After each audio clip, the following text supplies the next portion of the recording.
अस्सलाम वालेकुम। कैसे हैं आप सब? उम्मीद करती हूँ खैरियत से होंगे और जहाँ जहाँ होंगे खुशहाल होंगे। Welcome back to my channel. तो आज जी जर्मनी का जो मौसम है वो काफ़ी चेंज हो गया है। 2-3 दिन जो है वो गर्मी थी, लेकिन अब जो है वो बारिश की वजह से काफ़ी ज़्यादा सर्दी हो चुकी है। तो चलें साथ-साथ हम करते हैं थोड़ी बहुत शॉपिंग, और साथ मुझे कुछ याद आया, कुछ मिथ्स जो मेरे माइंड में थी, जो यहाँ जर्मनी में आके मुझे पता चला कि ये जस्ट मिथ्स हैं। तो हम कुछ मिथ्स को डिबंक करते हैं कि इन मिथ्स का एक्चुअली में कोई मतलब है था, नहीं था। इन मिथ्स का ओरिजिन क्या है और कहाँ से था। बेसिकली पाकिस्तान और इंडिया जब इकट्ठा था, पाकिस्तान अलग नहीं हुआ था, तो हमारे जो फोर फादर्स हैं, हमारे जो आबा व अजदाद हैं, हमारे दादा, उनके जो अब्बा वगैरह वो वहीं पे रहते थे, दादी नानी व्हाटएवर। तो जो हिंदू कल्चर्स थे, जहाँ आप रहते हो एनवायरनमेंट का आप पे बहुत ज़्यादा असर होता है। तो वही कल्चर जो है, जब पाकिस्तान और इंडिया अलग हुआ और पाकिस्तान में हमारे दादाओं से, हमारी दादियों से वो कल्चर आगे जो है वो हमारी अम्माओं में शिफ्ट हो गया, क्योंकि इतनी ज़्यादा स्टडी नहीं थी, इतना ज़्यादा जो है वो आपको शऊर नहीं था तब। सबसे पहली चीज़, जो सबसे पहली मिथ जो यहाँ जर्मनी में आके मैंने उस मिथ को जो है वो डिबंक किया, वो यही थी कि बेबी जब आपका पैदा होता है, डिलीवरी के बाद 40 डेज़ तक आप अपने बेबी को या उस लड़की को आप अकेले नहीं छोड़ सकते हैं।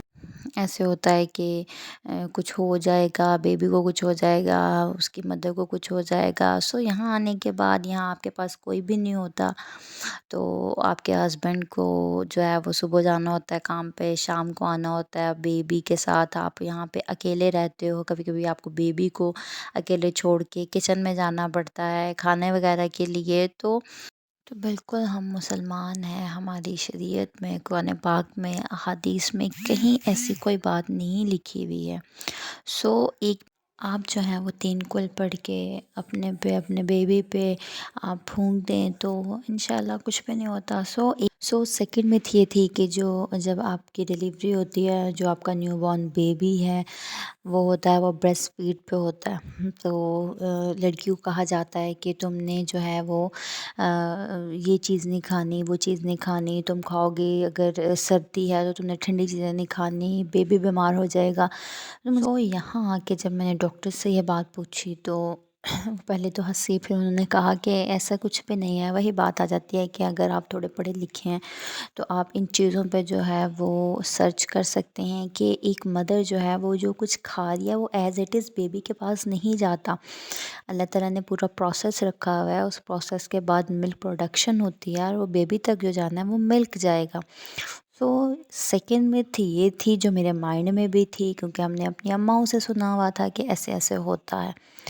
थर्ड बात थी, जो थर्ड मिथ थी जिसको हम डिबंक करते हैं, वो ये थी कि आफ्टर डिलीवरी जो है वो ज़ाहिर है एक बॉडी आपकी पूरी जो है वो आपके हार्मोन्स चेंज होते हैं, आपकी जो है वो डाइट चेंज होती है, आपकी हर चीज़ चेंज हो रही है। तो आपको हेयर फॉल बहुत ज़्यादा जो है वो स्टार्ट हो जाता है। तो हमारी अम्माएँ कहती थी कि जब बेबी थोड़ा 6 टू 7 मंथ का होता है तो वो बोलना शुरू करता है, आ ऊ करना शुरू होता है, जिसकी वजह से आपके जो हेयर फॉल स्टार्ट हो जाता है।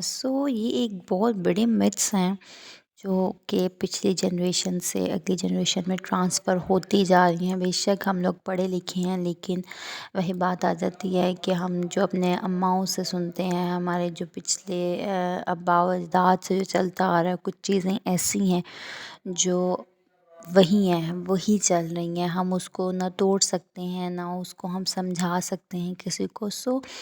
मेरी इन बातों को बताने का मकसद सिर्फ़ इतना सा था कि आपको अगर किसी चीज़ पर डाउट होता है तो आप उसको सर्च करें, اس پہ پڑھیں، سنی سنائی باتوں پہ کبھی بھی یقین نہیں کریں، خود پڑھیں، خود دیکھیں، خود سرچ کریں۔ ہماری سوسائٹی میں اتنی سارے میتھس ہیں، اگر ہم اس پہ ڈسکس کرنے لگیں تو شاید میری ویڈیو ختم ہی نہ ہو۔ سو ڈسکس کریں گے اور بھی میتھس نیکسٹ ولاگ میں انشاءاللہ۔ دعاؤں میں یاد رکھیے گا۔ اللہ حافظ۔